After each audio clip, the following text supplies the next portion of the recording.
बिस्मिल्लाहिर्रहमानिर्रहीम। अस्सलामुअलैकुम महतरम नाज़रीन।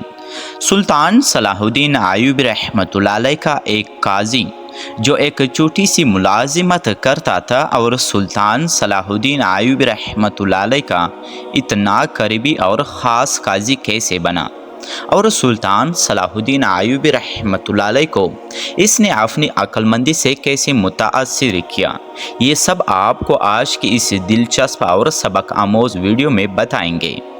नाज़रीन, सुल्तान सलाहुद्दीन अय्यूबी रहमतुल्लाह अलैह का ये काजी किसी एक छोटी सी गाँव में रहता था। वो काजी ज़्यादातर लड़कियों की मसाइल को संजीदगी से हल करता और जब भी लड़कियों को कोई शिकायत होती तो अपना मुकदमा लेकर इस अक्लमंद और तजर्बेकार काजी साहब के पास जाते थे, क्योंकि इनको यकीन होता था कि काजी साहब हक़ाइक़ और इंसाफ पर मबनी फ़ैसला करेंगे। जब काजी साहब की अक्लमंदाना फ़ैसलों की बातें सुल्तान सलाहुद्दीन अय्यूबी रहमतुल्लाह अलैह तक पहुंची तो सुल्तान सलाहुद्दीन अय्यूबी रहमतुल्लाह अलैह ने अपने हुजूर हाजिर होने का हुक्म दिया। नाज़रीन, सुल्तान सलाहुद्दीन अय्यूबी रहमतुल्लाह अलैह की हुक्म की तामील हुई और काजी साहब हाजिर हो गए। सुल्तान सलाहुद्दीन अय्यूबी रहमतुल्लाह अलैह ने काजी साहब से पूछा, मैंने सुना है कि तुम बहुत अक्लमंद इंसान हो और तुम्हारा हर फैसला हक पर मबनी होता है। तो ये सुनकर काजी साहब ने कहा कि सुल्तान मुअज़्ज़म, मैं एक इंसान हूँ, कभी कभी कभार मुझसे भी गलती सरजद हो जाती है, और बात रही इंसाफ की तो सबसे अच्छा इंसाफ करने वाला तो अल्लाह है। ये सुनकर नाज़रीन, सुल्तान सलाहुद्दीन अय्यूबी रहमतुल्लाह अलैह को समझ में आ गया कि काजी अक्लमंद इंसान है, क्योंकि इसने अपनी तारीफ से खुश होने की बजाय हकीकत पर मबनी बात करने को तरजीह दी। नाज़रीन, फिर सुल्तान सलाहुद्दीन अय्यूबी रहमतुल्लाह अलैह ने इसको अपना वज़ीर बनाने की पेशकश कर दी। इसने कहा कि सुल्तान मुअज़्ज़म, ये बात मेरे लिए बाइस शर्फ होगी। इसके बाद जो भी कोई मुकदमा आता तो सुल्तान सलाहुद्दीन अय्यूबी रहमतुल्लाह अलैह की जगह काजी साहब इसको हल कर देते। एक मरतबा एक नौजवान दौड़ता हुआ काजी साहब के पास आया। इसकी शर्मगाह से खून बह रहा था। काजी साहब ने इसको ताज्जुब भरी नज़रों से देखा तो इस नौजवान ने कहा कि काजी साहब, मेरी बीवी ने मेरा नफ्स काट कर डाला और मेरी अपनी ही बीवी ने मुझे नामर्द कर दिया। ये बात सुनकर काजी साहब चुप गया कि ऐसी दुनिया की कौन सी बीवी होगी जो अपने ही शौहर को नामर्द कर दे। फिर नाज़रीन, काजी साहब ने हुक्म दिया कि इसकी बीवी को हाजिर करो। जब इस आदमी की बीवी को हाजिर किया गया तो काजी साहब ने पूछा कि ए लड़की, शायद तुम दुनिया की पहली लड़की होंगे जिसने अपने ही शौहर को नामर्द कर दिया हो। इसकी बीवी ने कहा कि काजी साहब, आप हकीकत को नहीं जानते। तो काजी साहब ने कहा कि तुम अगर हमको हकीकत से आगाह नहीं करोगे तो हमको कैसे पता चलेगा। लड़की ने लजरती हुई आवाज़ में कहा कि काजी साहब, हम दोनों की बाबा हकटे तिजारत करते थे। जब हम दोनों फौजीपन में थे तो उन्होंने आपस में वादा किया था कि हम दोनों आपस में अपनी बेटी और बेटी की शादी करेंगे। जब हम दोनों जवान हुए, मेरे बाबा ने मुझे कहा कि बेटी, मैंने तुझे बहुत नाजों से पाला है। आज मैं तुम्हें एक बात बताना चाहता हूँ कि मैंने तुम्हारी शादी बचपन ही में अपने दोस्त की बेटे के साथ मुकर्रर कर दी थी। वो मेरे साथ तिजारत करता और हम दोनों की दोस्ती के लोग मिसालें देते थे।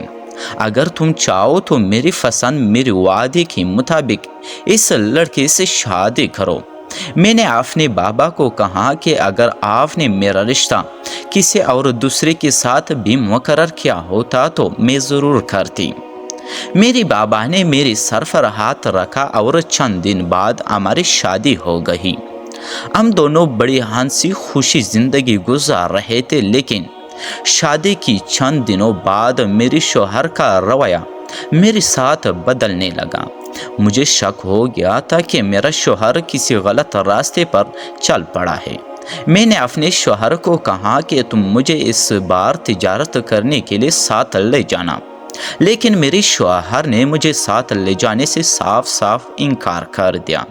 اب میرا شک یقین میں بدل چکا تھا کہ میرا شوہر مجھے گمراہ کر رہا ہے اور یہ کسی غلط راستے پر چل پڑا ہے۔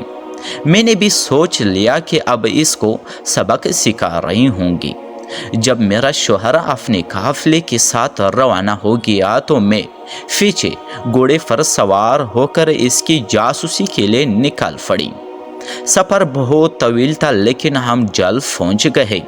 سب تاجروں نے بازار سے تھوڑا فاصلے پر اپنے خیمے لگا دیے اور آپس میں مشورہ کیا کہ کل بازار جا کر اپنا سامان بیچیں گے۔ جب میں نے دیکھا کہ میرا شوہر اور باقی تمام تاجر اپنے خیمے لگا چکے ہیں تو میں بھی پیچھے رک گئی اور ایک درخت پر چڑھ کر بیٹھ گئی اور اپنے شوہر کے خیمے پر نظر رکھنے لگی۔ جب آدھی رات کا وقت ہوا تو خیمے میں سے گندی آواز آ رہی تھی۔ جب میں نے اندر جان کر دیکھا تو میرا شوہر کسی لڑکی کے ساتھ زنا کرنے میں مشغول تھا۔ مجھے بہت غصہ آیا اور میں اس کی خیمے کے اندر داخل ہوئی اور خنجر نکال کر اپنے شوہر کا نفس کاٹ کر ڈالا اور اس کو ہمیشہ کے لیے نامرد بنا دیا۔ میں اپنے شوہر کو اسی وقت قتل بھی کر سکتی تھی، لیکن میں نے اسے زندہ رکھا اور اسے نامرد بنا دیا تاکہ اس سے دوسرے مرد عبرت حاصل کر سکے کہ یہ جو نوجوان اپنی بیوی کو گمراہ کر کے کسی دوسری لڑکی کے ساتھ وقت گزارتے ہیں تو ان کا انجام اسی طرح ہونا چاہیے۔ قاضی صاحب نے کہا کہ تمہاری بات بالکل درست ہے اور تمہارے شوہر نے تمہیں گمراہ کیا تھا، لیکن تمہیں اپنے شوہر کو نامرد کرنے کا بالکل حق نہیں تھا۔ اگر تم اپنا مقدمہ لے کر میرے پاس آتی تو میں تمہیں ضرور انصاف مل جاتا۔ تو لڑکی نے کہا کہ جو لڑکی اپنے شوہر کو کسی اور لڑکی کے ساتھ حالت ہم بستری میں دیکھے اور وہ کیسے خود پر قابو کر سکتی ہے؟ قاضی صاحب نے کہا کہ تمہاری بات بالکل درست ہے، اس لیے میں تیری سزا کم کر رہا ہوں۔ اس کے بعد قاضی صاحب نے اس لڑکی کو 1 سال کے لیے زندان میں بند کرنے کا حکم دے دیا اور حکم دیا کہ سلطان صلاح الدین ایوبی رحمۃ اللہ علیہ کی سلطنت میں موجود تمام مردوں کو جمع کر کے اس آدمی کو ان کے سامنے کھڑا کر کے ان سب کو اس نوجوان کی مکمل کہانی سنایا جائے تاکہ اس آدمی کو دیکھ کر باقی مرد عبرت حاصل کر سکے۔ کہتے ہیں کہ اس کی بات تمام عورتوں میں حوصلہ اور ہمت آ گئی اور کسی بھی مرد میں اتنی جرأت نہ ہوتی کہ اپنی بیوی کے علاوہ کسی کی طرف بری نظر بھی اٹھا کر نہ دیکھے۔ دوستو، اگر آپ لوگوں نے میرے ویڈیو کو لائک نہیں کیا تو ویڈیو کو لائک کر کے چینل کو سبسکرائب کر دیجیے اور بیل نوٹیفیکیشن کو آن کر کے، تاکہ اسی طرح تاریخی اور سبق آموز ویڈیو کی نوٹیفیکیشن آپ لوگوں تک پہنچتی رہیں۔ بہت شکریہ آپ سب ویورز کا۔